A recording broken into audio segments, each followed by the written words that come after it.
আমি আপনাদেরকে আজকে 15টা পয়েন্ট বলবো, চল বেশি বড় বড় করে না, জাস্ট সংক্ষিপ্ত করে 15টা পয়েন্ট।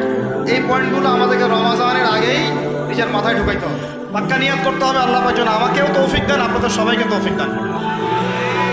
রমাজানের প্রস্তুতি নাম্বার 1, আমার সাথে বলেন, রমাজানের প্রস্তুতি নাম্বার 1 হচ্ছে যত দুনিয়াবি কাজ আছে সেই কাজগুলোকে কমিয়ে ফেলবো।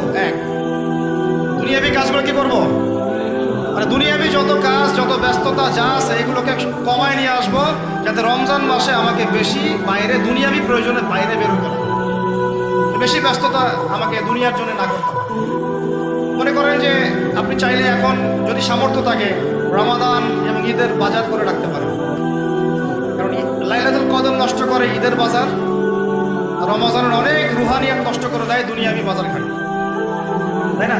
সবার সামর্থ্য হয় না, কিন্তু বড় বড় যে বিষয়গুলো আছে, বড় বড় খাবার, মৌলিক খাবার, এগুলো আপনি 2 মাসের জন্য বাসায় রাখতে পারেন সামর্থ্য থাকে। সামর্থ্য নাই তাহলে সেটা আলাদা বিষয়। মোট কথা এটা শুধু একটা বিষয় বোঝাচ্ছি না, দুনিয়াবি যত ব্যস্ততা এগুলোকে কমায় রমাদানের জন্য প্রিপারেশন নিতে হবে। আল্লাহ পাক আমাদেরকে সবাইকে রমাদানের জন্য প্রিপারেশন নেওয়ার তৌফিক দান করেন। এটা হলো মনস্তাত্ত্বিক প্রিপারেশন, যে রমাদান আসতেছে, আমি শাবান মাসেই আমি আমার কাজগুলো গোছাই নিব, যাতে রমজানে আমি ফারেক থাকি ইবাদতের জন্য। বুদ্ধিমানের কাজ না এটা, আল্লাহ পাক তৌফিক দান করেন। আমি 2 নম্বর হচ্ছে ভাই, রমাজানের আমরা সবাই 30টা সম রাখবো বলে নিয়াত করি, আল্লাহ পাক তৌফিক দান করেন। আমিন। কিন্তু এখানে একটা কথা, 2 নম্বরটা হচ্ছে রোজা রাখার মতো রোজা রাখতে হবে। কি বললাম বলেন? রোজা রাখার মতো রাখতে হবে। এটা কেন বললাম, কেন বললেন ভাই? উত্তর দিচ্ছি। উপোস থাকা, না খেয়ে থাকা আর সম রাখা এক জিনিস নয়। পানি ছেড়ে দেওয়া, খাবার ছেড়ে দেওয়া আর ইসলামী সম এক জিনিস নয়। অনেক ধর্মের মানুষ খাবার পানি ছেড়ে দিয়ে থাকে, উপোস থাকে না? হাদিসের মধ্যে নবীজি বলেছেন যে ব্যক্তি রোজা রেখে অন্যায় কাজ ছাড়তে পারলো না, মানে আল্লাহর মাসিয়াত ছাড়তে পারলো না, এই যে কাবায়ের ফাওয়াহিশ এগুলো ছাড়তে পারলো না, অশ্লীলতা ছাড়তে পারলো না, মিথ্যা ছাড়তে পারলো না, বেহায়াপনা ছাড়তে পারলো না, তার না খেয়ে থাকায়, পানি না পান করায় আল্লাহর কিচ্ছু যায় আসে না। আর রোজার বিষয় বুঝলাম। রোজা কাকে বলে ভাই? মানে রোজা মানে হচ্ছে আমি আল্লাহ পাকের সমস্ত নিষেধ ছেড়ে দিব। কি করব? আল্লাহর সমস্ত নিষেধ। রোজা থেকেছি, পানি খাচ্ছি না, খাবার খাচ্ছি না, কার ভয়ে? গোসল করার সময় এক ঢোক পানি খেলে কে দেখবে? এই চেতনা তখন কাজ করে না? চুপ করে এক লোকমা ভাত খেলে কে দেখবে? কেউ দেখবে? আল্লাহ ছাড়া কেউ দেখবে? কেউ দেখবে না। তারপর আপনি খান না কেন? কারণ আপনি অনুভব করেন যে আল্লাহ পাক আমাকে দেখছেন। এটাই হলো ইহসান। এটার নাম কি? ইহসান। এটাই বলা হচ্ছে হাদিসে জিবরিলের মধ্যে, আনতা আবুদুল্লাহ কাআন্নাকা তারাহ। তুমি এমন ভাবে আল্লাহর ইবাদত করো যেন তুমি আল্লাহকে দেখতে পাচ্ছ। ওয়া ইল্লাম তাকুন তারাহু, তুমি যদি আল্লাহকে দেখতে না পারো, জেনে রাখো ফাইন্নাহু ইয়ারাক, আল্লাহ পাক তোমাকে দেখছেন। এটাকে বলে আল্লাহ কনসিয়াসনেস বা ইহসান বা তাকওয়া। আর তাকওয়া হাহুনা, তাকওয়া কোথায়? এখানে। আপনি সওমের 8টা পড়েন, কুতিবা আলাইকুমুস সিয়াম কামা কুতিবা আলাল লাযিনা মিন ক্বাবলিকুম লাআল্লাকুম কি তাত্তাকুন। তোমাদের উপর সওমকে ফরজ করা হয়েছে ঠিক যেমন করে আগের উম্মতদের উপরেও করা হয়েছিল। উদ্দেশ্য হচ্ছে লাআল্লাকুম তাত্তাকুন, যাতে করে তোমরা তাকওয়া অবলম্বন করো। তাকওয়া মানে আল্লাহ কনসিয়াসনেস। এই যে আমি খাচ্ছি না, পান করতেছি না, আমি বিশ্বাস করি আল্লাহ আমাকে দেখতেছেন, এই তো। সেই বান্দা কেমন করে রমজান চলে গেলে বেনামাজি থাকতে পারে? রমজান চলে গেলে কি আল্লাহ তাকে আর দেখে না? সেই বান্দা কিভাবে সুদ খায়, তখন কি আল্লাহ তাকে দেখে না? সেই বান্দা, একই বান্দা কিভাবে জেনা করতে পারে? মেয়েকে নিয়ে কেমন করে বাইকে ঘুরতে পারে?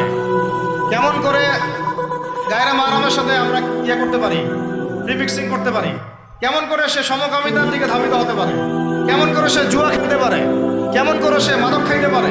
কেমন করে সে আল্লাহ দ্রোহী আইন বাস্তবায়ন করতে পারে? যদি সে এই চেতনা থাকে যে আল্লাহ আমাকে দেখছেন, এই চেতনাটাকে বদ্ধমূল করার জন্যই রমাজান আসে। মানে আমি বুঝাতে পারলাম রোজা রাখার উদ্দেশ্যটা কি?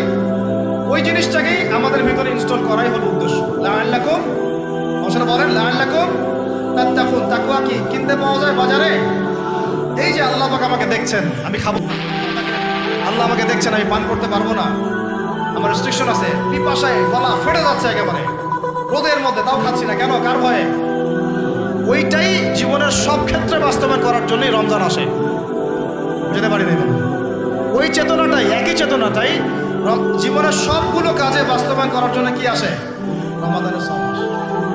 আমরা শুধু রোজার ফজিলত নিয়ে বয়ান করি, রোজা রাখলে 70 গুণ নাকি হবে না, 70 গুণ হবে, 700 গুণ বাড়াই দেবে। মূল কথা ফজিলত তো ফজিলত পাবোই, মূল কথা এইটা, তাকেও অবলম্বন করতে হবে।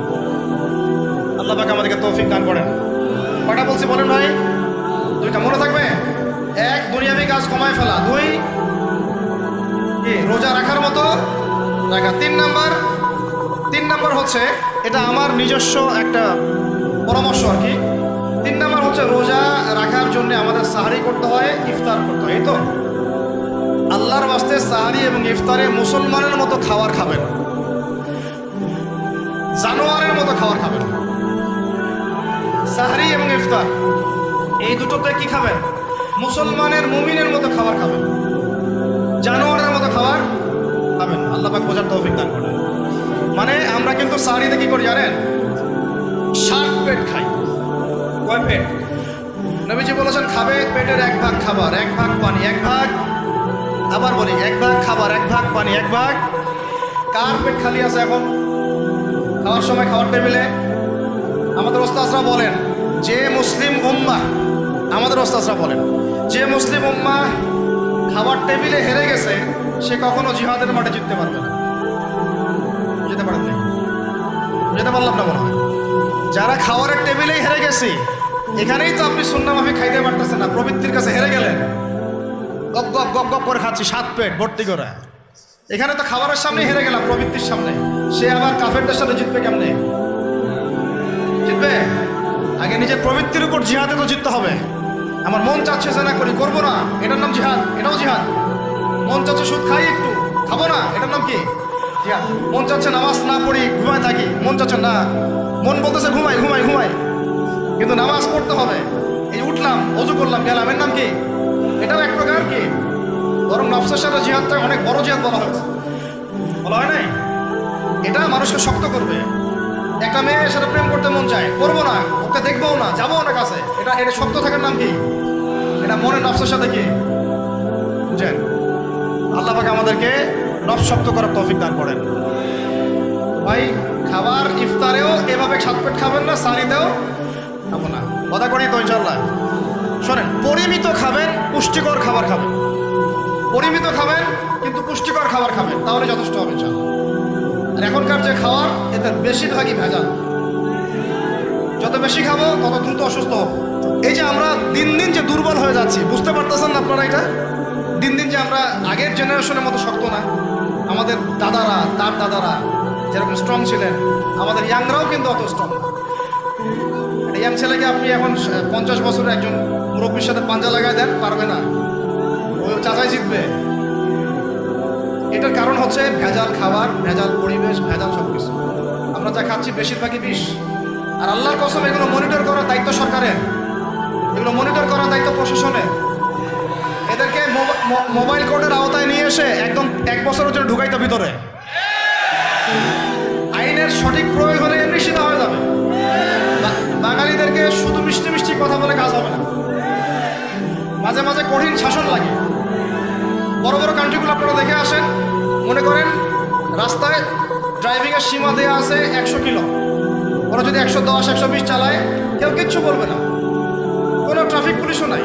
মোবাইলে একটা মেসেজ চলে আসবে যে তোমার এই 1500 রিয়াল 2000 রিয়াল জরিমানা করা হয়েছে। দিবানা ড্রাইভিং লাইসেন্স বাতিল, ওটা বাতিল তো হবেই, 6 মাসের জন্য জেল খাটবে। বাপ বাপ করে টাকা দিয়ে আসবে, টাকা না দিলেও আর ভয়ে চালাবে না। বাবারে বাবা, একবার 1500 রিয়াল খাইছে, আবার খাওয়া। আইন শুধু থাকলে হয় না, আইনের একদম কঠোর বাস্তবায়ন থাকতে হবে। এই জিনিসটা যদি থাকে, দেখবেন সমাজ ঠিক হয়ে গেছে। আল্লাহ পাক আমাদের সবাইকে কথাটা মন থেকে বোঝার তৌফিক দান করেন। আমরা কি কারো শত্রু? আমরা সবার শুভাকাঙ্ক্ষী। যদি এই জিনিসটা শক্তভাবে বাস্তবায়ন করা যায়, দেখবেন খাবারের ভেজাল এমনি বন্ধ হয়ে গেছে। মানুষকে মেরে ফেলতেছে খাবার দিয়ে, 3 দিনের বাসি তেল দিয়ে রান্না করছে, বললো একদম টাটকা রান্না খেয়ে ফেল। এই যে কোলেস্টেরল বেড়ে গেল, ক্যান্সার হচ্ছে। গরু ইঞ্জেকশন দিয়ে ফুলায় ফাবায় মোটা তাজা করে ফেলে করে নাই? কি অবস্থা মানুষের বুদ্ধি! চালের মধ্যে এটা মিশাচ্ছে, ডালের মধ্যে ওইটা মিশাচ্ছে, পানির মধ্যে কি মিশাই দিচ্ছে, ট্রেনের পানি বলতেছে মিনারেল ওয়াটার। হ্যাঁ, ডাব খাবেন, ডাবের পানি আগে ইনজেকশন দিয়ে বের করে ফেলাইছে, আগে খাই ফেলছে, অল্প একটু বাকি আছে, ওটার দাম থাকাচ্ছে 150 টাকা। নিচ থেকে উপর পর্যন্ত আমাদের সমাজে খালি প্রতারণা আর প্রতারণা চলতেছে। এই কারণে আমাদের উপর থেকে আল্লাহর রহমত দিন দিন উঠে যাচ্ছে। আমাদেরকে সতর্ক হওয়া উচিত, আমাদেরকে সৎ হওয়া উচিত। সৎ হইতে পয়সা লাগে না, সৎ হইতে পয়সা লাগে। সবাই যার যার জায়গা থেকে ভালো হয়ে যায়, কিচ্ছু করা লাগবে না ইনশাআল্লাহ। আপনি মাদক খায়েন না, কেউ জোর করে মাদক খাওয়াবে? আপনি নিজে সুদ খায়েন না, কেউ জোর করে সুদ খাওয়াবে? এখানে কেউ মাদকের দোকান দিল, আমরা খাই না, ও দোকান দিয়ে চলতে পারবে না, টাম টোপলা বাঁধে চলে যাবে, কি করবে? চাইতে বাধ্য সে, আমরা খাইলে সে ব্যবসা করবে। আল্লাহর রাস্তায় আমরা কোনো রকম প্রতারণার কাছেও যাব না, হারামের কাছেও যাব না, এবং অন্যকে আমরা প্রতারিত করবো না। বাজার মার্কেটে একটা অনেক জটিল বিষয়। রমজান মাস আসলেই দেখবেন দাম বাড়া শুরু হয়েছে। এখনই অসাধু ব্যবসায়ী যারা, ওরা রিস্টোর করে ফেলাইছে, ওরা আবার সিন্ডিকেট করে ফেলবে, এই দামের বাইরে যাবে না। তখন আবার দেখবেন যে সরকার বিপাকে পড়ে গেছে, দাম আর কন্ট্রোল করতে পারতেছে না, ভর্তুকি দেওয়া লাগতেছে, আবার ওদেরকে আইনে আনা লাগতেছে। মানে আমরা নিজেরাই ঠিক নাই। কারা ঠিক নাই? আমরা নিজেরাই ঠিক নাই। এই কারণেই তো আমরা, মানে আমাদের সমাজের উপর থেকে আল্লাহ পাকের রহমত, বরকতটা উঠে যাচ্ছে দিন দিন। আপনি দেখে নিন যে পণ্যের দাম এখন 200 টাকা, রমজান মাস আসলে দেখবেন 250 টাকা 300 টাকা বাড়াই দিচ্ছে। এটা ব্যবসায়ীরা করবে, অনেকেই, অনেক অসাধু ব্যবসায়ী করবে, অনেকেই করবে, এখনো চলতেছে। আমাদের বাংলাদেশে এমন কিছু নাই যেটা উৎপন্ন হয় না। আমরা যদি আমাদের এখানে সঠিক জাকাত ভিত্তিক অর্থনীতি থাকতো, সততা থাকতো, ইনসাফ থাকতো, আমানত থাকতো, আমাদের জিনিস আমরা খেয়ে শেষ করতে পারতাম না, এরপর বাকিটা রপ্তানি করতে পারতাম। অনেক কথা ভাই, এগুলো অর্থনীতির বিষয়, আরেকদিন কথা হবে। চল, রমজানে আসছে যেহেতু এতটুকু নসিহত করি। 3 নম্বর, যে ভাই আমরা এমনভাবে খাবো না যে খাওয়ার মনে হয় জানোয়ারের খাওয়া। ঠিক আছে ভাই, পুষ্টিকর খাবার খাবো, কিন্তু পরিমাণে কম। কম বলতে কি একবারে কম না, আপনার প্রয়োজন অনুযায়ী 3 ভাগ করে, 1 ভাগ খাবার, 1 ভাগ পানি, 1 ভাগ থাকা, সুন্নাহ অনুযায়ী। আল্লাহ পাক তৌফিক দান করেন, আমিন। 4 নম্বর হচ্ছে রমাদান মাস মানেই কোরআন। রমাদান মাস মানে কি? এই রমজানে আমরা সবাই বেশি থেকে বেশি কোরআন তেলাওয়াত করবো ইনশাআল্লাহ। কারা কারা পারি হাত তুলি? আলহামদুলিল্লাহ, হাত নামান। সবাই পারেন কোরআন তেলাওয়াত? মাশাআল্লাহ, মাশাআল্লাহ। এইটাই তো চাই, বাংলাদেশের ঘরে ঘরে প্রত্যেক ব্যক্তি যেন কোরআন তেলাওয়াত করা জানে, এটাই তো আমরা চাই। এমন যদি হয় যে 100% মানুষ কোরআন তেলাওয়াত করতে পারে, 16 কোটি মুসলিম, দিন কায়েম হয়ে যাবে ইনশাআল্লাহ, ইনশাআল্লাহ, ইনশাআল্লাহ। ভিতরে কাজগুলো করেন, আল্লাহ পাক তৌফিক দান করেন। তো ভাই, কোরআন আমরা রমজানে বেশি থেকে বেশি পড়বো ইনশাআল্লাহ ভাই, ঠিক আছে? যারা পারি না, একটা লিমিট ফিক্স করি, কমপক্ষে দিনে 1 পারা, দিনে কমপক্ষে 1 পারা, তাহলে 30 দিনে 1 খতম হবে। আরো বেশি পারি 2 পারা, তাহলে 2 খতম হবে। আরো বেশি পারি 3 পারা। এমন আমাদের ইমামদের যুগে, আমাদের 4 ইমামদের যুগে, সলফে সালিহিনদের যুগে প্রতিদিনই 1টা করে খতম দিতেন তারা। সুবহানাল্লাহ, তাদের সময় আল্লাহ বরকত দিয়েছিলেন। সুবহানাল্লাহ, রাত সারা রাত জেগে তেলাওয়াত করতেছেন, নামাজ পড়তেছেন, দিনের বেলা তেলাওয়াত করতেছেন। রমজান মাস হচ্ছে কোরআন নাজিরের মাস। এই মাসে যে হতভাগা কোরআন পড়তে পারলো না, তার জন্য আফসোস করা ছাড়া কিছু করবো। রমজান মাসে কোরআন আগে পড়বো, কোরআন শিখবো, না পারলে কি করবো? না পারলে 1 মাসে শিখবো, অন্যকে শেখাবো, কোরআনের দার্স দিব, কোরআনের মাহফিল হবে, কোরআনের তাবলীগ হবে, কোরআন নিয়ে আলোচনা হবে ইনশাআল্লাহ। আমরা জানবো কোরআনের মধ্যে কি আছে। এটা জানার সবচেয়ে উত্তম মাস হচ্ছে কি? রমাদান। আল্লাহ পাক তৌফিক দান করেন, আমিন। যারা আমরা আরবি জানি টুকটাক ভাঙাচোরা, তারা আমরা এটার অর্থ করবো ইনশাআল্লাহ। যারা আমরা আলেম ওলামা আছে অনেকেই, যারা ইফতা দিয়েছি, দাওরা দিয়েছি, বা আমরা তালেব ইলম ওলামা ইকরাম যারা আছে, আমরা এই কোরআনের তাফসীরগুলো পড়বো ইনশাআল্লাহ। মানে কোরআনময় রমাদান। কোরআনময় কি? এবং চেষ্টা করবেন, আমার খুব ইচ্ছা হয় যদি আল্লাহ পাক আমাকে ক্ষমতা দিতেন, তৌফিক দিতেন, আমার ইচ্ছা হয় যে রমজান মাসে বাংলাদেশের যত মসজিদ আছে সমস্ত মসজিদে কোরআন শিক্ষা ফ্রি হয়ে যাবে। ভালো উদ্যোগ না? বাংলাদেশে কত মসজিদ আছে? 1000 না লাখ? লাখ না কোটি? হয়তো কোটি কোটি মসজিদ থাকতে হবে। প্রত্যেকটা মসজিদে যদি বিনামূল্যে কোরআন শিক্ষা কার্যক্রম করা যেত রমজান মাসে, 1 মাসে আপনি দেখতেন প্রায় মিনিমাম 5 কোটি মানুষকে কোরআন শেখানো যেত। তাও হাতে কলমে। তাও কি? হাতে কলমে। বই দেওয়া হতো ফ্রি, আর ওই যারা টিচার ক্লাস নেবে ওদেরকে বেতন দিব, ভাতা দিব সরকার থেকে। দেওয়া যায় না? দেওয়া যায় না? আচ্ছা, যদি গভর্নমেন্ট নাও দেয়, আপনারা জাকাত থেকে দিতে পারেন, সদকা থেকে দিতে পারেন, পারেন না?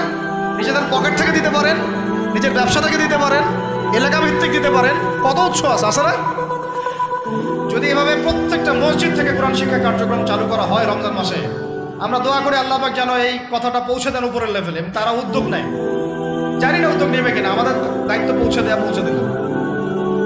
অ্যাটলিস্ট যদি সবগুলো মসজিদও নাও হয়, প্রত্যেকটা এলাকায় যদি একটা করে মসজিদও হয়, তবুও দেখবেন কয়েক কোটি মানুষকে কোরআন শেখানো যাবে। কোরআন ছাড়া এই জাতিকে আপনি ফিরাতে পারবেন না। কোরআন ছাড়া এই যুবকদেরকে মাদক থেকে ফেরানো যাবে না। কোরআন ছাড়া এই যুবকদেরকে জেনা থেকে ফেরানো যাবে না। এই টিকটক প্রজন্ম হয়ে এরা নষ্ট হয়ে গেছে, শেষ হয়ে গেছে। বাংলাদেশে আশঙ্কাজনক হারে এখন সমকামিতা বাড়তেছে। আশঙ্কাজনক হারে এখন জেনা, ব্যভিচার, পরকীয়া এগুলো বেড়ে গেছে। মাদক দ্রব্যের কি ছয়লা, এই যে গুন্ডামি, মাস্তানি, ছিনতাই কারা করতেছে? যারা ইয়াং ছেলে পেলে এরা করতেছে। এদেরকে ফিরাইতে হইলে কোরআন ছাড়া কোনো গতি নাই। আইয়ামে জাহেলিয়াতের সেই মানুষগুলো কোরআনের আলোয় শ্রেষ্ঠ মানুষে পরিণত হয়েছে। কথা বুঝতে পারেন নাই? আইয়ামে জাহেলিয়াতের সেই মানুষগুলা যারা একসময় নিজের মেয়েকে দাফন করেছিল জীবন্ত।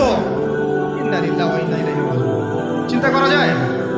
আপনি আপনার মেয়েকে দাফন করতে পারবেন জীবন্ত? পারবেন? বলেন। এরকম মানুষ যারা এই কাজ করেছিল, তারা কোরআনের সংস্পর্শে এসে সোনার মানুষে পরিণত হয়েছে। এই কিতাব আল্লাহ পাক নাজিল করেছেন ওই ঘরের উপরে উঠিয়ে রাখার জন্য না, মাঝে মাঝে বের করবো, ধুলা মুছবো, চুপু খাবার রেখে দিব, এই জন্য না। বাবা মারা গেছে, খুললাম, পড়লাম, সব বক্সায় দিলাম, এই জন্যে না। শুধু এই কিতাব আল্লাহ পাক নাজিল করেছেন যারা আমরা হৃদয়ে ধারণ করি। কোথায় ধারণ করি? হৃদয়ে ধারণ করবো তো তখনই যখন আমি বেশি তেলাওয়াত করবো, বেশি বেশি পড়বো, সবাইকে পড়াবো, শেখাবো। আল্লাহ পাক আমাদের সবাইকে কোরআনের বিপ্লব ঘটানোর তৌফিক দান করেন। আমিন। তো প্রিয় ভাইরা, 4 নম্বর কাজ, কোরআন শিখবো, পড়বো, শেখাবো, দার্স দিব। কোরআনের একদম বিপ্লব। রমজান মাসে ইনশাআল্লাহ কোরআনময় রমাদান হবে ইনশাআল্লাহ। রমজান মাসে অন্য কোনো বইও পড়ার দরকার নেই প্রয়োজনে। কোরআন পড়েন, হাদিস পড়েন আর কোরআন পড়েন। কোরআন এবং হাদিস, অন্য কোনো বই, বিষয়ভিত্তিক বই পড়ার দরকার নেই। আর অ্যাটলিস্ট এক মাস আপনি না পড়েন। এরপরে আসি 5 নাম্বার। একটু বড় হয়ে যাচ্ছে যদিও, আমি সংক্ষিপ্ত করে বোঝাচ্ছি, শোনেন। 5 নাম্বার হচ্ছে রমাদান মাসে, একটু ধৈর্য ধরেন। রমাদান মাসে আমরা ফরজ ইবাদতগুলোকে সর্বোচ্চ গুরুত্ব দিব। যেমন সবার আগে কি? সালাত। এই একটাই বল, সালাত। সালাত নাই, ইসলাম নাই। সালাত নাই, সে ব্যক্তি মুসলিম না। সোজা কথা শোনেন, সালাত অস্বীকার করে সে ব্যক্তি মুসলিম না। নবীজি বলছেন, মান তারাকা সালাতান মুতাআম্মিদান ফাকাদ কাফারা।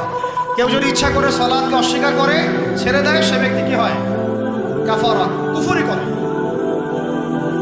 সালাত না পড়ার কারণে ইমামগণ বলেছেন তাকে মুসলমানদের কবরস্থানে দাফনও করবা না। কোন কোন ইমাম বলেছেন তাকে জানাজাও দিবা না। কোন কোন ইমাম বলেছেন তাকে জেলখানায় বন্দি করে রাখবা।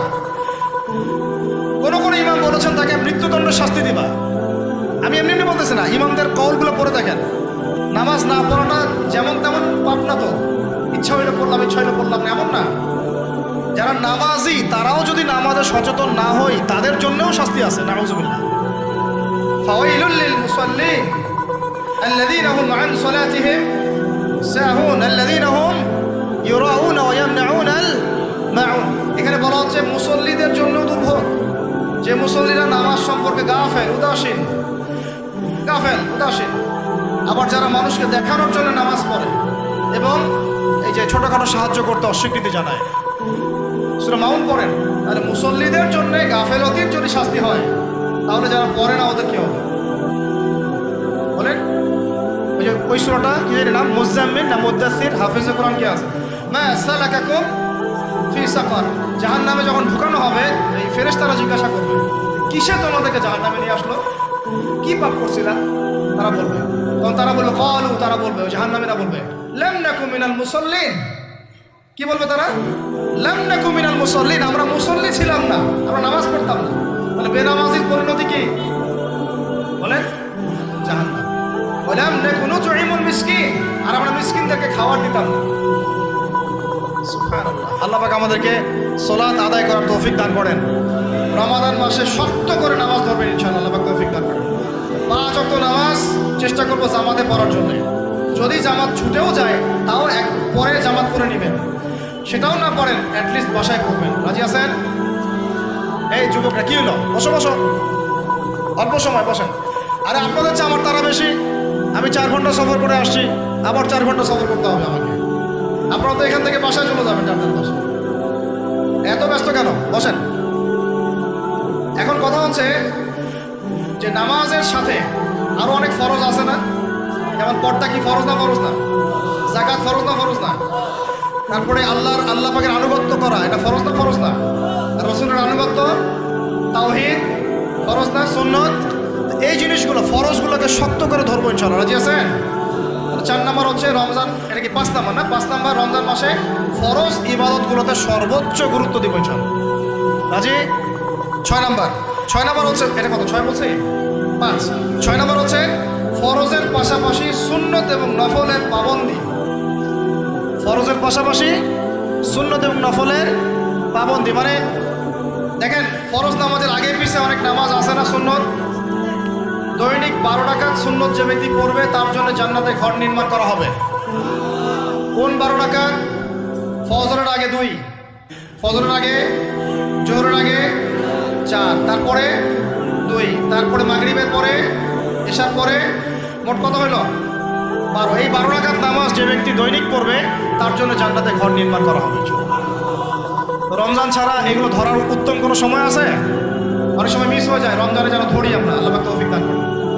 এর পাশাপাশি দেখেন দৈনন্দিন অনেক সুন্নতের আমল আছে না? বিভিন্ন কাজের দোয়া, মাসনুন দোয়া, জিকির আজকার, এগুলো আছে না? এই প্রত্যেকটা কাজকে শক্ত করে আঁকড়ে ধরবেন ইনশাআল্লাহ, আল্লাহ পাক তৌফিক দান করুন। আমিন। যে কাজটা করবেন তার আগে জেনে নেবেন ওই কাজটা কিভাবে করলে সুন্নত হবে। সকালে উঠে এক দৌড় দিয়ে বাথরুমে যাবেন না, উঠে আগে বসবেন, চোখ ঘষবেন, মুখ থেকে ঘুমের ভাব দূর করবেন, তারপরে বলবেন আলহামদুলিল্লাহ আল্লাযী আহইয়ানা বা'দা মা আমাতানা ওয়া ইলাইহিন নুশুর। তারপরে আপনি যাবেন আস্তে আস্তে বাথরুমে, বাম পা দিয়ে ঢুকলেন, ইস্তেঞ্জা করলেন, ডান পা দিয়ে বের হবেন। ঢোকার সময় দোয়া আছে, আল্লাহুম্মা ইন্নী আউযু বিকা মিনাল খুবসি ওয়াল খাবাইথ। বের হওয়ার সময় আলহামদুলিল্লাহ আল্লাযী আযহাবা আনিল আযান ওয়া আফানি গুফরানাকা, দোয়া আছে। এগুলো সুন্নাহ মোতাবেক কাজ করবেন। বুঝাতে পারতেছি? কাপড় পরবেন, যে কোনো কাপড় পরবেন না, যে কাপড় যে সুন্নত নবী পড়তেন সেই সুন্নত পরবেন। চেহারা নবীর মতো হতে হবে, ক্লিন শেপ চেহারা চলবে না, ক্লিন শেপ চেহারা চলবে না। অনেকে মনে করেন যে এটা তো ফরজ কিছু না, এত তাচ্ছিল্য করেন কেন? এটাকে শেভ করা মানে হলো নবীর সুন্নতকে জবাই করা। বুঝতে পারি নাই? এক মুষ্টি রেখে কাটেন, সেটা আলাদা ইস্যু, আলাদা মাসালা। পুরুষের চেহারায় দাঁড়িয়ে থাকতেই হবে, মাস্ট বি। পোশাক আশাক থাকতেই হবে নবীর মতো। আমরা আমাদের সংস্কৃতি নিয়ে গর্বিত না? গর্বিত না? ইসলামিক সংস্কৃতি কোনো দেশ, জাতি, বর্ণ নির্দিষ্ট করে আসে না, সবার জন্যে। আমাদের নবী কি আরবদের নবী না পুরো বিশ্বের নবী? তাহলে আমাদের নবীর সুন্নত কি শুধু আরবরা পালন করবেন, আমরা সবাই করব? এখন আমাদের সবার চেহারা নবীর সুন্নত অনুযায়ী হতে হবে। গোফ ছোট করতে হবে, দাড়ি লম্বা করতে হবে, সব ঠিক করতে হবে, টাকনুর উপরে কাপড় পরতে হবে। এখন ছেলেরা পরে টাকনুর উপর কি, হ্যাঁ ছেলেরা পরে টাকনুর নিচে, আর মেয়েরা পরে কি উপরে। এরপরে বসে ছেলের সাথে বাইকে, দেখবেন হাঁটু পর্যন্ত দেখা যায়। বিষয়টা এমন না? এখন হুজুর আপনারাও দেখেন না? আমরা দেখি না, আপনারা দেখান। আমরা কি করি না? আমরা দেখি না, বরং আপনারা দেখান। দেখালে আমরা চোখটা সরাই বলি আউযু বিল্লাহি মিনাশ শাইতানির রাজিম। চোখে বললে আমরা কি বলি? আউযু বিল্লাহি মিনাশ শাইতানির রাজিম। এখন আসেন, আমাদের পোশাক আশাক, কথাবার্তা, চলাফেরা, আমল, খাওয়া, ঘুম, ব্যবসা বাণিজ্য যা আছে, রাজনীতি, অর্থনীতি, সমাজনীতি, সব কিছু নবীর সুন্নাহ মাফিক ঢেলে সাজাইতে হবে। রাজি কিনা? রমজান মাসে এটা নিয়াত করা যাবে ইনশাআল্লাহ? ইনশাআল্লাহ, আল্লাহ পাক তৌফিক দান করেন। আমিন। কয়টা বলছি ভাই? 6টা। 7টা? 6টা। 7 নম্বর আসেন ভাই। 7 নম্বর হচ্ছে আমরা কোনো অবস্থায় হারাম কোনো রিজিকে যাব না। রাজি? রোজা রাখতেছেন, ইবাদত করতেছেন, নামাজ পড়তেছেন, তারাবি পড়বেন, অনেক কিছু করবেন। এবার এদিকে রিজিকে সুদ, এদিকে রিজিকে ঘুষ, রিজিকে এখানে দুর্নীতি, এখানে করাপশন, এখানে বাপে কম দেওয়া, একটা ইবাদত কবুল হবে না। হারাম রিজিক থাকলে বিশ্বাস করেন, আমি এমনি কথা বলতেছি না, নবী সাল্লাল্লাহু আলাইহি ওয়াসাল্লাম বলেছেন ইন্নাল্লাহা তাইয়্যিব লা ইউকবালু ইল্লা তাইয়্যিব। আল্লাহ পবিত্র, আল্লাহ পবিত্র ছাড়া গ্রহণ করেন না, কবুল করেন না। মুসাফিরের দোয়া আল্লাহ ফিরায় দেন না, সেই মুসাফির যদি হারাম খায় সেই দোয়াও কবুল হচ্ছে না। একজন মুসাফির হাত তুলে দোয়া করছিলেন, নবীজি বলছেন মাথায় ধুলা, গায়ের কাপড় ঠিক নাই, মুসাফির সেজদায় আল্লাহর কাছে দোয়া করছে, হাত তুলে দোয়া করছে, আল্লাহ আমাকে এইটা দাও, ওইটা দাও, ওইটা দাও, ইয়া রব্বি ইয়া রব্বি ইয়া রব্বি। নবীজি বলছেন এই ব্যক্তি যদিও মুসাফির, কিন্তু কিভাবে তার দোয়া কবুল হতে পারে? তার পানীয়টা হারাম, তার খাবারটা হারাম, তার পোশাকটা হারাম। যেতে পারছে ভাই? এমনিতে মুসাফিরের দোয়া কবুল হয়, তিন ব্যক্তির দোয়া আল্লাহ ফিরাই দেন না। কয় ব্যক্তি? এক নাম্বার হচ্ছে মুসাফির, দুই নাম্বার হচ্ছে কি সন্তানের জন্য পিতামাতার দোয়া, আর তিন নাম্বার কি মাজলুমের দোয়া। মাশাআল্লাহ, আপনি জানেন ভালোই। মাজলুম মানে কি? যার উপর জুলুম করা হয়, যার উপর জুলুম করা হয়েছে। আমরা এখন তো সবাই মাজলুম, তাই না ভাই? পুরো মুসলিম উম্মাহ এখন মাজলুম। ইনশাআল্লাহ এই অবস্থা থাকবে না। ইনশাআল্লাহ জালেম যেখানে জুলুম করবে পতন হবে, সমস্ত জালেমদের পতন বিশ্ব থেকে হবে ইনশাআল্লাহ। এটা সময়ের ব্যাপার, যে ব্যাপার আল্লাহ পাক পরীক্ষা করছেন আমাদের। ইসরায়েল সারা জীবন বোম মারতে থাকবে না ইনশাআল্লাহ তাআলা। ফিলিস্তিনের মা বোনরা এভাবে ধর্ষিত হবে না ইনশাআল্লাহ। একদিন ওই বাচ্চারা বড় হবে, ওরা যুদ্ধ করবে ইনশাআল্লাহ। এই ভাইরা যাদেরকে মারা হচ্ছে, এই এই লীলা খেলা চলবে না ইনশাআল্লাহ। ইনশাআল্লাহ তাআলা এই হাদিসের উপর বাস্তবায়ন হবে। কোন হাদিস? নবীজি বলেছেন লা তুকাতিলুনাল ইয়াহুদ, তোমরা অবশ্যই এই জালেম ইহুদিদের সাথে যুদ্ধ করবেই। ওয়ালা তাকতুলুনহুম, তোমরা অবশ্যই এদেরকে হত্যা করবেই। এমনকি ওরা পাথরের পিছনে লুকালেও হাত্তা ইয়াকুলুল হাজার ওয়াশ শাজার, পাথর গাছ কথা বলা শুরু করবে। ইয়া মুসলিম, হে মুসলিম সৈন্য, ইন্না ওয়ারাইল ইয়াহুদ তাআল ফাকতুলহু, আমার পিছনে ইহুদি লুকিয়ে আছে, ভয়ে লুকাইছে, আসো একে হত্যা করো। কে বলবে? পাথর গাছ কথা বলবে। এটা গাল গল্প রূপ কথা না। এখন যা দেখতেছেন এগুলো চিরস্থায়ী নয়। কথা প্রসঙ্গে চলে আসলো, তিন ব্যক্তির দোয়া আল্লাহ পাক ফেরত দেন না। মাজলুম, সন্তানের জন্য পিতামাতার দোয়া এবং মুসাফিরের দোয়া। কিন্তু যদি রিজিক হারাম হয় তাহলে আমাদের নসিহত নাম্বার কত? এটা 7। আমরা কোনো অবস্থায় হারাম রিজিকে সম্পৃক্ত হব না। রোজা রেখা তো মোটেই না, এবং এটা চর্চা করবো যাতে করে আমরা হারাম থেকে বেঁচে থাকতে পারি। ঠিক আছে ভাই? 8 নাম্বার হচ্ছে আমরা রমজান মাসে সবার জাকাতগুলো দিয়ে দিব ইনশাআল্লাহ। জাকাত যাদের ফরজ হয়েছে আল্লাহর রাস্তায় জাকাত দিয়ে দেন। জাকাত দিবেন না, এটাও জাহান্নামে যাওয়ার অন্যতম কারণ। ওই সম্পদগুলোকে এভাবে গলানো হবে, গলিয়ে মুখে, গালে, পার্শ্বদেশে, চামড়ায় লাগিয়ে দেওয়া হবে। নাউজুবিল্লাহ। সূরা তওবায় আছে না? কোন সূরায়? তওবায়। জাকাত দিতে হবে। কেউ যদি জাকাতকে অস্বীকার করে সে কাফের হয়ে যাবে। কেউ যদি জাকাতকে অস্বীকার করে কি হয়ে যাবে? কাফের হয়ে যাবে। কেউ যদি মনে করে নামাজ ফরজ, নামাজ মানি, জাকাত মানি না, কি হয়ে যাবে? কাফের হয়ে যাবে। এখন আমার কথা হচ্ছে, ইসলামী অর্থনীতির মূল ভিত্তি হচ্ছে জাকাত। জাকাত যদি ঠিকঠাক মতো দিতেন, বাংলাদেশে একটা দরিদ্র মানুষও খুঁজে পাওয়া যেত না। এটা গাল গল্প না, এটাই বাস্তবতা। কিন্তু আমরা সেটা বাস্তবায়ন করতে পারি নাই, পারছি না। আমার কথা শোনেন ভাই, বাংলাদেশে এমন অনেক মানুষ আছে, হাজার হাজার, যাদের জাকাত যদি আপনি কালেক্ট করতে পারেন, সমাজে একটা দরিদ্র মানুষ খুঁজে পাওয়া যাবে। এমন একজন মানুষের জাকাত দিয়ে আপনি একটা গ্রামের মানুষকে খাওয়াইতে পারবেন। মিলসের মালিক জাকাত দেয় না, গার্মেন্টসের মালিক অনেক জাকাত দেয় না, ফ্যাক্টরি মালিক জাকাত দেয় না, অনেকে কানাডায় বাড়ি ঘর করতেছেন, এখানে জাকাত দেন না। আছে না এরকম? জাকাত না দিলে ইসলামের খুঁটি থেকে নাম কাটা পড়ে গেল। ইসলামের ভিত্তি কটা? 5টা না? তাওহীদের পরে কি সালাত না? সালাতের পরে কি যাকাত, তারপরে না রমাদান এবং হজ, তাই না বিষয়টা? আল্লাহ পাক আমাদেরকে ইসলামের এই 5টা পিলারের অন্যতম পিলার যাকাতের উপর আমল করার তৌফিক দান করেন।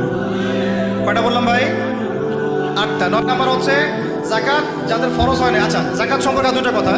যাকাত কিন্তু সোনারও যাকাত আসে, রূপারও যাকাত আসে, এই গবাদি পশুরও যাকাত আসে, আবার কৃষি জমিরও কিন্তু যাকাত আসে। কৃষি জমির ফসলের কি হয়, জাকাত আছে, ওটাকে ওসর বলা হয়। আমরা অনেকে এটা জানিও না। ওলামা কিরামদের সাথে পরামর্শ করবেন আপনার সম্পদ জাকাত আসছে কিনা, এটা নিসাব পরিমাণ হলে বের করে দেবেন। আল্লাহ পাক আমাদেরকে জাকাতগুলো বের করার তৌফিক দান করেন। আচ্ছা, আর জাকাত দিবেন এমন জায়গায় যেখানে দিলে দিনের খেদমত হচ্ছে। ইন্নামা সাদাকাতু লিল ফুকারা ওয়াল মাসাকিন ওয়াল আমিলিনা আলাইহা ওয়াল মুআল্লাফাতি কুলুবুহুম, আয়াত আছে না, ওয়া ফির রিকাব, এটা সূরা তাওবায় আছে না, সূরা তাওবার 60 নম্বর আয়াত। কত নম্বর? 60। সূরা তাওবার কত নম্বর?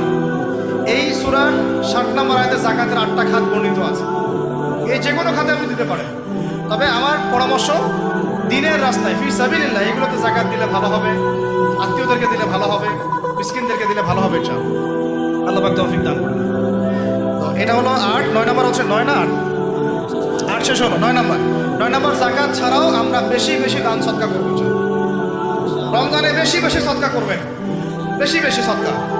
মানে সদাকার এমন ক্ষমতা আছে যে আপনার তাকদিরে মনে করেন একটা বিপদ লেখা আছে, মনে করেন তাকদিরে একটা বিপদ আছে, আপনি এখানে সদকা করছেন, সদকা করছেন, এই সদাকার ওসিলাতে আল্লাহ পাক আপনার এই বিপদটা দূর করে দিতে পারেন। একটা রোগ হয়েছে, বিপদে পড়ে গেছেন, এখন যদি গোপনে গোপনে সদকা করতে থাকেন এবং ওই ওসিলায় আল্লাহর কাছে দোয়া করেন যে আল্লাহ এই সদকার ওসিলায় আমার এই বিপদটা তুমি কাটাই দাও, আল্লাহ কাটাই দেবে। সদকার এমন ক্ষমতা আছে, তবে এটা ঢাকঢোল পিটায় না, যত পারেন গোপনে গোপনে। হ্যাঁ, প্রকাশ্যেও দেওয়া যায়, গোপনে দেওয়া উত্তম। গোপনে দেওয়া কি উত্তম, প্রকাশ্যেও দেওয়া যাবে, কোনো সমস্যা নেই। আমরা সদাকা দিব বেশি বেশি বেশি চেষ্টা করবো আত্মীয়র হক দেওয়ার, আত্মীয়দেরকে দেওয়ার জন্য। প্রতিবেশী, আমাদের সমাজের ইয়েতিম, আমাদের সমাজের বিধবা, আমাদের সমাজের মিসকিন, ভালো ভালো জায়গায় সদকা করবেন। ঢাকা শহরে দেখা যায় অনেক সময় আমরা গাড়ি দিয়ে যাই, গাড়ির সামনে গ্লাসে নক করে টাকা যাচ্ছে, আল্লাহর ওয়াস্তে কিছু দেন। কে জানি এই হাদিসটা ভিক্ষুকদেরকে শিখাইছে। কোন হাদিস জানেন? যে আল্লাহর ওয়াস্তে কারো কাছে কিছু চাইলে ফিরাইতে হয় না। আল্লাহর ওয়াস্তে যদি কেউ আপনার কাছে কিছু চায়, আল্লাহর ওয়াস্তে ভাই আপনার কাছে আমি 10টা টাকা চাচ্ছি, থাকলে দেন, তাহলে এটা ফিরাইতে হয় না। বেচারা আল্লাহর ওয়াস্তে চাইছে, আমি ফিরাবো কেন? আল্লাহর দোহাই দিছে। প্রত্যেকটা ভিক্ষুক দেখবেন চায় আল্লাহর ওয়াস্তে দেন, সেটা নিয়ে গাঁজা খাক আর কি করে করবো, আল্লাহর ওয়াস্তেই চাচ্ছে। অনেক সময় দেখা যায় অনেক ভিক্ষুকের ফ্ল্যাট আছে ঢাকায়, কি আছে, আর আমরা ভাড়া থাকি, যারা দেই তারা ভাড়া থাকি, ওই ভিক্ষুকের ফ্ল্যাট আছে। প্রতারণা যুক্ত, বোঝার বুদ্ধি নাই কোথায় দিলে ভালো হবে। এই জন্যে বাছাই করে করে সদকা করবেন, দিনই খাতগুলোতে বেশি সদকা করবেন। আল্লাহ পাক তৌফিক দান। আর সবচেয়ে ভালো হয়, আমার পরামর্শ, সবচেয়ে ভালো হচ্ছে আত্মীয়দেরকে দিবেন। এখানে আপনি 2টা নাকি পাবেন। কয়টা? এক, আত্মীয়র হক রক্ষা করলেন, হক আদায় করলেন, তার নাকি সৎকার করলেন, এটার নাকি আছে। আবার আত্মীয়র সম্পর্ক বজায় রাখলেন, সুসম্পর্ক বজায় রাখলেন, এটা আরেকটা নাকি। আত্মীয়দের সম্পর্ক রক্ষা করা বিশাল ইবাদত। মানে এটা ছিল তো রাহিম, এটা আল্লাহ পাকের আরশের সাথে ঝুলে থাকে। যে আত্মীয়তার সম্পর্ক রক্ষা করে আল্লাহ পাক তাকে রক্ষা করবেন। আত্মীয়তার সম্পর্ক যে নষ্ট করে দেয় আল্লাহ পাক এই কেটে ফেলবেন। এটা আত্মীয়তার সম্পর্ক নষ্ট করতে হয় না। আত্মীয়তার সম্পর্ক নষ্টকারী জান্নাতে যায় না। এটা না হাদিসটা উস্তাদ, লা ইয়াদখুলুল জান্নাতা কাতিউর রহমি, মানে আত্মীয়তার সম্পর্ক, রক্তের সম্পর্ক যারা কাতি মানে কেটে ফেলে তারা জান্নাতে যাবে না। প্রিয় ভাইরা, আমরা আত্মীয়তার সম্পর্ক রক্ষা করবো ইনশাআল্লাহ। আর আত্মীয়দের মধ্যে সবাই একরকম হয় না, এক এক মানুষ এক এক বুঝেন। কেউ হয়তো আল্ট্রা মডার্ন, কেউ এক্সট্রা অর্ডিনারি মডার্ন, ঠিক আছে, কেউ দিনের ধার কাছেও নাই, কেউ নাস্তিক, এরকম আছে তো নাকি? তা আপনি সৌজন্যমূলক সম্পর্ক বজায় রাখবেন। সালাম কালাম বিনিময়ে আসলে মেহমানদারি করা, সৌজন্যমূলক সম্পর্ক কি করবেন? বজায় রাখবেন। আল্লাহ পাক আমাদেরকে বোঝার তৌফিক দান। কটা বলছি? 8টা নয়, 9টা। 10 নম্বর হচ্ছে ভাই, রোজা রেখে বেশি বেশি ইস্তেগফার করবেন। কি করবেন বলেন? রোজা রেখে বেশি বেশি ইস্তেগফারের সবচেয়ে ছোট্ট বাক্যটা হচ্ছে আস্তাগফিরুল্লাহ ওয়া আতুবু ইলাইহি। কি বলেন বলেন? আস্তাগফিরুল্লাহ ওয়া আতুবু ইলাইহি। এইটুকু পারা যাবে না? দিনে কমপক্ষে 100 বার। কতবার? দিনে কমপক্ষে 70 বার বা 100 বার। দিনে কমপক্ষে 70 বার বা 100 বার। আরো বেশি পারলে আরো ভালো। ওই যে হিসনুল মুসলিম একটা বই আছে না, বা কিতাবুজ জিকির, কিতাবুদ দুআ, আল আসকার, এমন অনেক বই পাওয়া যায়। এই বইগুলো কিনবেন, ওখানে দেখবেন অনেক জিকির আজকার দেওয়া আছে, দৈনন্দিন জিকির আজকার দেওয়া আছে, তাসবিহ তাহলিল দেওয়া আছে, সকাল সন্ধ্যার মাসনুন দোয়াগুলো দেওয়া আছে। এগুলো মুখস্থ করেন, কিছু হলেই হুজুর দোয়া করে দেন, হুজুর ফুটিয়ে দেন, হুজুর পানি পরা দেন। আগে হুজুরের উপর ডিপেন্ডেন্সি কেন? নিজে আল্লাহর কাছে চাওয়া শিখেন। সেজদায় গিয়ে আল্লাহকে বলেন, আল্লাহ আমার অসুস্থ, আমি অসুস্থ, আমাকে সেবা দাও। সেজদায় গিয়ে বলেন, আল্লাহুম্মা আতিনা ফিদ দুনিয়া হাসানাহ ওয়া ফিল আখিরাতি হাসানাহ ওয়া কিনা আযাবান নার। হাত উঠান, আল্লাহকে বলেন, আল্লাহ আল্লাহুম্মা আইনি আলা যিকরিকা ওয়া শুকরিকা ওয়া হুসনি ইবাদাতিক। আল্লাহকে বলেন, ইয়া শাফি, ইয়া আল্লাহ, ইয়া রহমান, ইশফিনি, আমাকে শেফা দান করেন। আগে আল্লাহর সাথে কথা বলা শিখেন, তাই না ভাই? তারপরে দোয়া নিবেন, পানি পরাও নিতে পারেন, ঝাড়ফুঁক নিতে পারে, সেটা আছে বৈধতা অবশ্যই, এটাও ঠিক আছে। কিন্তু আগে আপনি আল্লাহকে চিনতে শিখেন, বেশি বেশি রোজা রেখে ইস্তেগফার করবেন, আল্লাহ পাক তৌফিক দান করেন, আমিন। একটা বইয়ের নাম বলেছে হিসনুল মুসলিম, আল আসকার, কিতাবুদ দুআ, এরকম অনেকগুলো বই আছে বাজারে। এগুলো কিনে বাসায় মুখস্থ করার চেষ্টা করেন, আল্লাহ পাক তৌফিকের আয়াত করেন, বলি আমিন। কয়টা বললাম? 10টা। 11 নম্বর, আসলে আমার মার্কিংটা উল্টা পাল্টা তো বুঝতে পারতেছেন, ঠিক আছে? 11 নম্বর হচ্ছে, শোনেন, 11 নম্বর হচ্ছে, দেখেন কোরআন খুলবেন, দেখবেন প্রথমে রোজার প্রসঙ্গ যেখানে আসছে, কুতিবা আলাইকুমুস সিয়াম, সেখানে আগে আসছে সিয়ামের কথা, তারপরে আসছে শাহরুর রমাদান আল্লাযী উনজিলা ফীহিল কোরআন, কোরআনের কথা, তারপরে আবার আসছে ওয়াইদা সাআলাকা ইবাদি আন্নী ফাইন্নী করিব, দোয়া করার কথা। সুবহানাল্লাহ, কিসের কথা? প্রথমে আসছে রোজা রাখার কথা, তারপরে কোরআনের কথা, তারপরে আল্লাহর কাছে কি করার কথা? দোয়া করার কথা।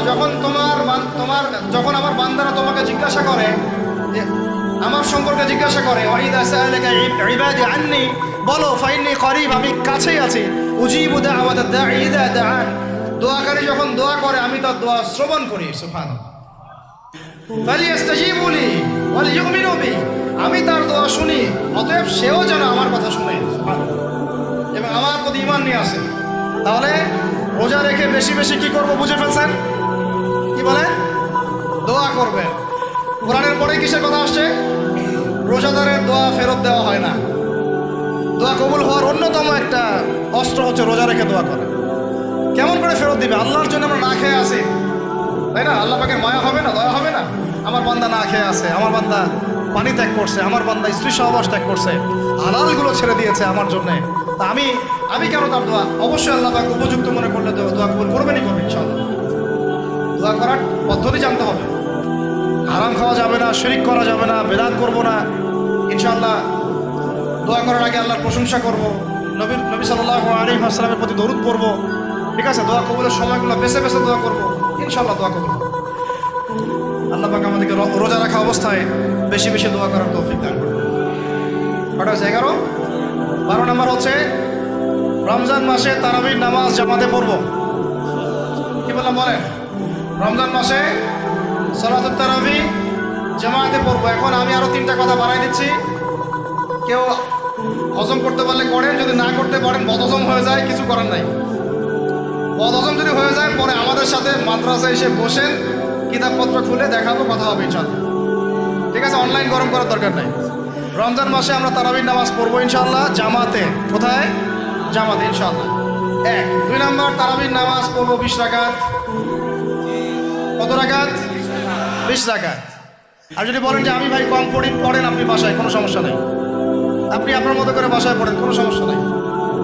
যদি উমর রাদিয়াল্লাহু আনহু এর উপর আমল করে থাকেন, আমার আমল করতে কোনো সমস্যা নাই। যদি উসমান রাদিয়াল্লাহু আনহু 2 আযান চালু করে থাকেন, তাহলে আমার আমল করতে কোনো সমস্যা নাই। ওই যে হাদিসটা বলেছিলাম প্রথমে, কে নাজাত প্রাপ্ত ফেরকা? মা আনা আলাইহি ওয়া আসহাবি, আমি আর আমার সাহাবীরা যার উপরে আছি। আরেকটা হাদিস কি? আলাইকুম বিসুন্নতি ওয়া সুন্নতি খুলাফায়ে রাশিদিন মাহদিয়িন মিন বা'দি, তোমাদের উপর অবধারিত হচ্ছে, ওয়াজিব হচ্ছে আমার সুন্নতকে আঁকড়ে ধরা এবং আমার সাহাবীদের সুন্নতকে কে আঁকড়ে ধরা। কার কার সুন্নত? আমার সুন্নতকে আঁকড়ে ধরো এবং আমার সাহাবীদের সুন্নতকে আঁকড়ে ধরো, খোলাফায়ে রাশিদার সুন্নতকে আঁকড়ে ধরো, যারা মাহদিয়িন হেদায়েত প্রাপ্ত মিন বা'দি, আমার পরে। সাহাবায়ে কেরাম যদি কিছু চালু করেন, আমল করতে কোনো দোষ নাই, বরং এটাই হচ্ছে সুন্নতের আরো শ্রেষ্ঠ অনুসরণ। কারণ আমি তো ওমরের চেয়ে বড় পরহেজগার হইতে পারবো না, পারবেন? তাহলে আমি তো উসমানের চেয়ে দিন বেশি বুঝি না, তিনি যদি 2 আযান চালু করতে পারেন তাহলে আমি তাকে বেদাতি বলতে পারি না, নাউযুবিল্লাহ। যদি আমি তাকে এভাবে শব্দ প্রয়োগ করা হয়েছে বাংলাদেশে, উসমান রাদিয়াল্লাহু আনহু যদি 2 আযান চালু করে থাকে ওটা বেদাত হয়ে গেছে, নাউযুবিল্লাহ, বলে নাউযুবিল্লাহ। সাহাবীরা কিছু চালু করলে যদি বেদাত হয় তাহলে সুন্নত হবে কি? তাহলে সুন্নত কোনটা হবে? তাহলে এই ব্যক্তি এরকম কথা যদি কেউ বলে থাকে তার উচিত হবে এখনই রুজু করে ফিরে আসা, অহংকার না করা, হঠকারিতা না করা, এখনই ইস্তেগফার করে তওবা করে ফিরে আসা, আল্লাহ মাফ করে দিবেন ইনশাআল্লাহ। আর এর উপর হঠকারিতা থাকে না, ওসমান রাদিয়াল্লাহু আনহু যদি 2 আযান চালু করে থাকে তিনি ভুল করেছেন, তিনি বেদাত করেছেন, নাউযুবিল্লাহ। বিশ্বাস করেন সাহাবীদেরকে এভাবে কটাক্ষ করলে, আন্ডারএস্টিমেট করলে, এভাবে কথাবার্তা বলে, শানের খেলাফ কথা বললে ঈমানও চলে যেতে পারে। আমরা নবীকে মানবো সাহাবীদের মানদণ্ডে, সাহাবীদের বুঝের উপর আমাদের বুঝ না, বুঝাতে পারতেছে না। নবীকে মানবো, অবশ্যই মানবো। কার মাধ্যমে? কাদের মধ্য দিয়ে? সাহাবাদের তরিকার মধ্য দিয়ে। সাহাবাদের তরিকা আমি কি ধাবাস করে পাবো? তাবেই লাগবে, তাবেই লাগবে। এই সিলসিলা মেনটেন করে আমাকে মানতে হবে। কোরআন এবং হাদিস তো সবার ভাষায় আছে। আপনাকে যদি আমি এখন বলি ক্রিপ্টোকারেন্সি হালাল না হারাম, আপনি কি বের করে দিতে পারবেন এখন আমাকে? পারলেও আপনার আরো 15-20 বছর পড়াশোনা করতে হবে। তারপরে যারা এগুলো নিয়ে গবেষণা করে তাদের কাছে আসতে হবে, জিজ্ঞাসা করতে হবে, বলতে হবে, তারা ফতোয়া দিলে মানতে হবে। ফাসআলু আহলা যিকরি ইন কুনতুম লা তা'লামুন। তোমরা আহলে জিকিরদেরকে জিজ্ঞাসা করো, আহলুল ইলমদেরকে জিজ্ঞাসা করো যে বিষয় তোমরা জানো না। তাহলে আমাদের সমাজে এরকম অনেক ফিতনা চলতেছে, অনলাইনে এই ফিতনাগুলো অনেক বেশি। আর ইয়াং ছেলেপেলেরা এখন দিন শেখে অনলাইন থেকে, এরা দিন মাদ্রাসায় এসে শিখতেছে না। স্পেশালি যারা জেনারেল লাইন থেকে আসছেন তাদের সমস্যা আরও বেশি, তারা অনেকে বিভ্রান্ত হয়ে যাচ্ছেন। তাই আমি রিকোয়েস্ট করবো কথা অন্যদিকে নিয়েন না। আমি আপনার দুশ্মন না, আমি আপনার বন্ধু, শুভাকাঙ্ক্ষী। আপনাদেরকে ওলামায়ে কেরামদের সহবতে আয়েশা দিন শিখতে হবে। অ্যাপস থেকে দিন শিখবেন না। অ্যাপস থেকে একবারে হাদিসের রেফারেন্স পাইছি, বাস কাম সারা। জি না, ওই হাদিস তাহকিক করার ব্যাপার আছে, উসুলের ব্যাপার আছে, আসমাউর রিজালের ব্যাপার আছে, তাহলিলের ব্যাপার আছে, অনেক বিষয় আছে। একটা মাসালা ইস্তেমবাদ করতে হলে অনেকগুলো বিষয় একসাথে লাগে। আর অনলাইনে শায়েখ হওয়ার জন্য কিছু লাগে না, খালি পড়র করতে পারলেই হয়। অনলাইনে যে কোরআন তেলাওয়াতও করতে পারে না সেও শায়েখ হয়ে বসে আছে। শুধু শায়েখ না তো, মহাপণ্ডিত, সে পুরো ওলামায়ে দেওবন্দের সাথে একাই বাহাস করতে পারবে। এটা বলছে যে আরে ওলামায়ে দেওবন্দ আর কি, সবগুলোকে ডাকো, সব ওলামায়ে দেওবন্দ এক পাশে বসবে, সে আরেক পাশে বসবে, ও বলে একাই যথেষ্ট। এরা মানসিক রোগী। এগুলো কি না মানসিক রোগী? তা মানসিক বিকারগ্রস্ততার থেকে দিন শেখার চাইতে আপনার দিন মাদ্রাসায় গিয়ে শেখা অনেক ভালো। মানসিক বিকারগ্রস্তদের থেকে দিন শেখা বাদ দিয়ে মাদ্রাসায় গিয়ে ওলামায়ে কেরামের সাথে পরামর্শ করে দিন শেখেন। আল্লাহ পাক তৌফিক দান করেন। ইয়াংদেরকে আমি বারবার এটা নসিহত করতেছি। ইয়াংরা অনেকে পাবলিশতায় চলে যান অনেকদিন। ভাই ওলামায়ে কেরামের সোহবতে থাকেন, ইনশাল্লাহ আপনি সেফ অ্যান্ড সাউন্ড থাকবেন। তাদের মধ্যে যদি ইখতিলাফ যদি হয় কোনো মাসালায়, এবং একাধিক মাসালাও যদি প্রমাণিত হয়, দুইজন ভাই দুইজনের উপর আমল করেন, কোনো সমস্যা নেই। বনু কুরাইজায় গিয়ে একদল আসল করেছেন রাদিয়াল্লাহু আনহুম আজমাইন, সাহাবীদের মধ্যে, আর একদল আসল করে গিয়েছেন। নবীজিকে বলেছেন দুজনের মধ্যে অমুক ঠিক আর অমুক বেঠিক। দুজনকে বলেছেন তোমরা দুইজনে ঠিকের উপর আসো। সমস্যা এরকম বুঝগত পার্থক্য থাকতে পারে, ইখতিলাফি মাসালা থাকতে পারে, ওইগুলোকে নিয়ে এভাবে সমাজকে বিচ্ছিন্ন করবেন, বিভক্ত করবেন। এখানে প্রমাণিত একটা চিরায়ত একটা আমল সলফে সালেহর যুগ থেকে চলে আসছে। আমরা তারাবি জামাতে করবো ইনশাআল্লাহ, 2 সর্বোচ্চ সংখ্যায় করবো ইনশাআল্লাহ। আমরা 20 রাকাত করবো ইনশাআল্লাহ। আপনি যদি 8 রাকাত বা 12 রাকাত, 14 রাকাত, 15 রাকাত করতে চান পরের কোনো সমস্যা নেই। আপনার সাথে আমি যুদ্ধ করতে যাবো না, এটা তো ফরজ না। ফরজ কি? যুদ্ধ করার দরকার নেই, করতেছে পড়ুক, সমস্যা নাই। আমরা 20 রাকাত করবো ইনশাআল্লাহ। সমস্যা আছে কোনো? কেউ যদি 20 রাকাতকে বেদাত বলে তখন সমস্যা হবে। যদি কেউ 20 রাকাতকে কি বলে? বেদাত বলে, তখন সমস্যা হবে। তখন বলবো যে মাদ্রাসায় আসেন, বসেন। মাদ্রাসায় আসতে চায় না, অনলাইনে ভাস চায়, মাদ্রাসায় আসতে চায় না। মাদ্রাসায় আসলে বইপত্র পড়তে বলবো যে এই যে আরবি কিতাবটা পড়েন, পড়তে পারবে না। আমি তিনটা কথা বলেছি, কিচ্ছু করতে হবে না। বাহাসের 3টার যে কোনো একটা যদি করতে পারে আমরা হেরে গেছি। ওলামায়ে কেরাম বলবো আমরা সবাই হেরে গেছি। যে কোনো একটা মেশকাতের ক্লাসের কোনো হাদিসের কিতাব বা দাওরা ক্লাসের কোনো হাদিসের কিতাব, যে কোনো একটা, ধরেন যে ফয়জুল কালাম বা কি হাদিস আরবাঈন, অথবা ধরেন যে বুলুগুল মারাম মিন আদিল্লাতিল আহকাম, মিশকাতুল মাসাবিহ, এরকম কিছু কিতাব, রিয়াদুস সালিহিন, এরকম মূল যে মাসহাফগুলো আছে, নুসখাগুলো খুলে দেওয়ার কাজ, যে একটু পড়ে শোনা হাদিসে কি লেখা আছে। যদি পড়ে দিতে পারে, রিডিংটা পড়ে দিতে পারে, হেরে গেছে, আর লাগবে না কিছু, ব্যাস এতটুকু। আর যদি বলে যে না এটা পারতেছি না, তার আরো সহজ করে দিচ্ছি, তাহলে আল্লাহর কিতাব খুলে দেয়, আল্লাহর কিতাব খুলে যে কোনো একটা পৃষ্ঠা খুলে দিয়ে খালি বলবো যে এই পৃষ্ঠাটার একটু অর্থটা বলে শোনা। এই যে এই পৃষ্ঠাটার জাস্ট খুললাম, এটা কোন সূরা? সূরা কলম। ইন্না রাব্বাকা হুয়া আ'লামু বিমান দাল্লা আন সাবিলিহি ওয়া হুয়া আ'লামু বিল মুহতাদিন। এইভাবে ফালা তুতি'ল মুকাদ্দিবিন ওয়াদু লাউ তুদহিনু ফায়ুদহিনুন, এখান থেকে শেষ পর্যন্ত ক্বালু ইয়া ওয়াইলানা ইন্না কুন্না তাগিন। জাস্ট এটা পড়ে অর্থটা বলেন কি লিখা আছে।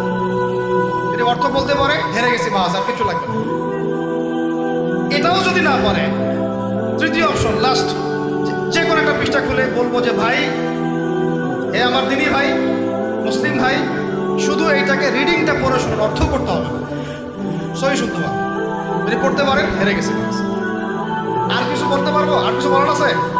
তো আমরা ওলামায়ে কেরামের সহমতে যেহেতু আসি, ওলামায়ে কেরামদের সম্মিলিত ফতোয়া, তারাবির সালাত কত রাকাত? ব্যাস পড়বো ইনশাল্লাহ। 1 নম্বর জামাতে পড়বো, তারপরে ইনশাল্লাহ আমরা 20 রাকাত পড়ার চেষ্টা করবো।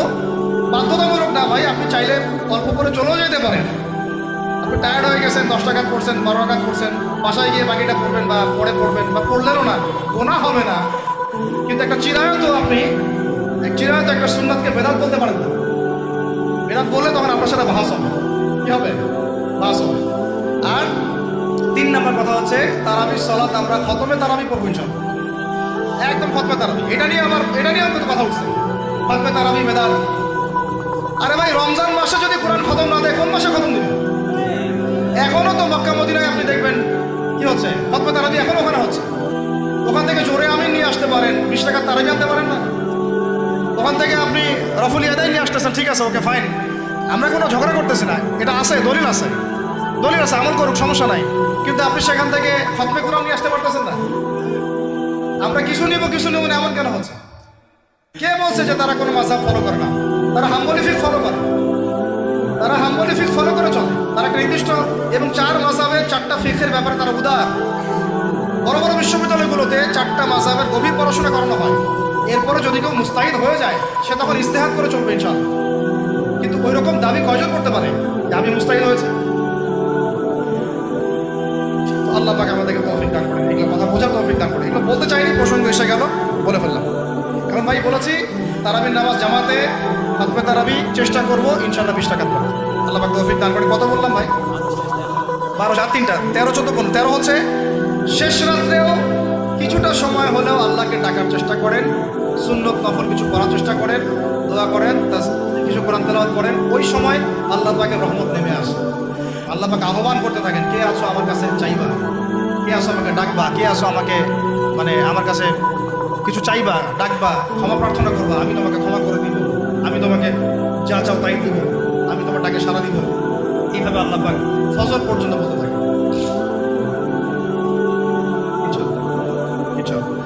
এটাকে কিয়ামুল লাইল করবেন, তাহাজ্জুদ পড়বেন। এটা তাহাজ্জুদ আপনি পড়েন, এমন না যে আপনি তারাবি পড়েছেন বলে পরে নামাজ পড়তে পারবেন না, এমন না কিন্তু বিষয়। আপনি পরেও শেষ রাত্রেও নামাজ পড়তে পারবেন ইনশাআল্লাহ। আল্লাহ পাক তৌফিক দান করবেন, আমিন। 13 হয়েছে, 13 শেষ। 14 হচ্ছে ভাই, যদি সামর্থ্য থাকে রমজান মাসে একটা উমরা করে আসে। যদি সামর্থ্য থাকে, সবার তো সামর্থ্য নাই, কিন্তু যদি সামর্থ্য থাকে রমজান মাসে একটা উমরা করে আসতে পারেন। আল্লাহ পাক যারা নিয়াত করেছে উমরা করার, আল্লাহ পাক করার তৌফিক দান করেন। যারা আল্লাহর ঘর দেখে নাই, আল্লাহ পাক সবাইকে দেখার তৌফিক দান করেন। যারা হজ ফরজ হয়েছে, অবিলম্বে হজ করার তৌফিক দান করেন। আল্লাহ পাক আমরা সবাইকে ফরজ হজ আদায় করার তৌফিক দান করেন। এবং যাদের সামর্থ্য আছে, আল্লাহর মাকবুল বান্দা, তাদেরকে আল্লাহ পাক বেশি আল্লাহর ঘর জিয়ারত করার তৌফিক দান করেন, আমিন। ওইখানে না গেলে ভাই ইসলামের অনেক কিছু বোঝা যায় না, মন থেকে উপলব্ধি করা যায় না। এই রাসূলের জীবনে আপনি পড়তেছেন, সুন্নতগুলো আমল করতেছেন, যখন তার রওজার সামনে দাঁড়াবেন, সালাম দিবেন, আসসালামু আলাইকা আইয়ুহান নবী ওয়া রাহমাতুল্লাহি ওয়া বারাকাতুহু, আপনার কলিজাটা একদম কেঁদে উঠবে। মনে হবে যে এখানে নবী সাল্লাল্লাহু আলাইহি ওয়াসাল্লাম এখানেই আছে। তার যুদ্ধ করা সেই বদরের মাঠ, সেই উহুদের প্রান্তর, সেই বনু কুরাইজা, সেই আপনার মসজিদে কুবা, এই মক্কা, এই বাইতুল্লাহ, এই হারাম, এগুলো না দেখলে, চোখে না দেখলে আপনি উপলব্ধি করতে পারবেন। ফিল্ডে আসবে। কথা বুঝতে পারছেন? আল্লাহ পাক আমাদেরকে সামর্থ্যবানদেরকে ওমরা করার তৌফিক দান করে। এরপরে হচ্ছে যে কটা শেষ হয়েছে? 14টা 13টা 14টা হয়ে গেছে।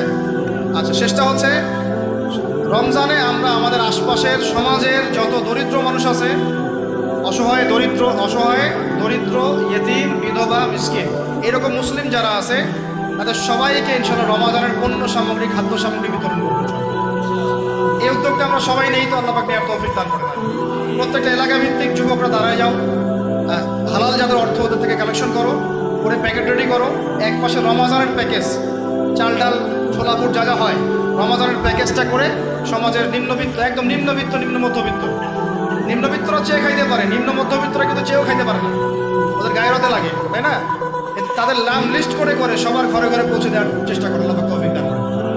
আমরা শুধু একাই খাবো, একাই করবো, একাই ভালো থাকবো, এটা চিন্তা করলে হবে না। সমাজের আপামর এই দরিদ্র জনগোষ্ঠীর পাশে রমজান মাসে আমাদের সবাইকে দাঁড়ানো উচিত। আল্লাহ দাঁড়ানো তৌফিক দান করে আমিন। আর এর সাথে একটা জিনিস জুড়ে দিলাম, রমজান মাসে আমরা বেশি বেশি মানুষকে ইফতার করাবো ইনশাআল্লাহ।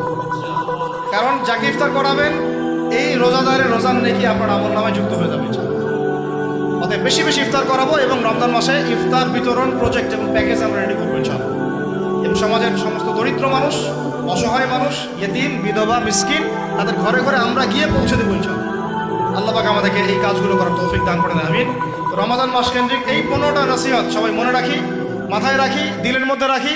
আল্লাহ পাক আমাদের সবাইকে সুস্থতার সাথে রমজান মাসে এই কাজগুলো করার তৌফিক দান করে দেন। আজকের মতো এখানে শেষ করছি। আকুলু কওলি হাযা আস্তাগফিরুল্লাহ লি ওয়া লাকুম ওয়া লিসাইল মুসলিমিন। বারাকাল্লাহু লানা ওয়া লাকুম বিল আয়াতিল হাকীম। ইন্নাহু তাআলা জাওয়াদুন কারীম ওয়া রাউফুর রহিম। সুবহানাকা আল্লাহুম্মা ওয়া বিহামদিকা আশহাদু আন লা ইলাহা ইল্লা আনতা আস্তাগফিরুকা ওয়া আতুবু ইলাইক।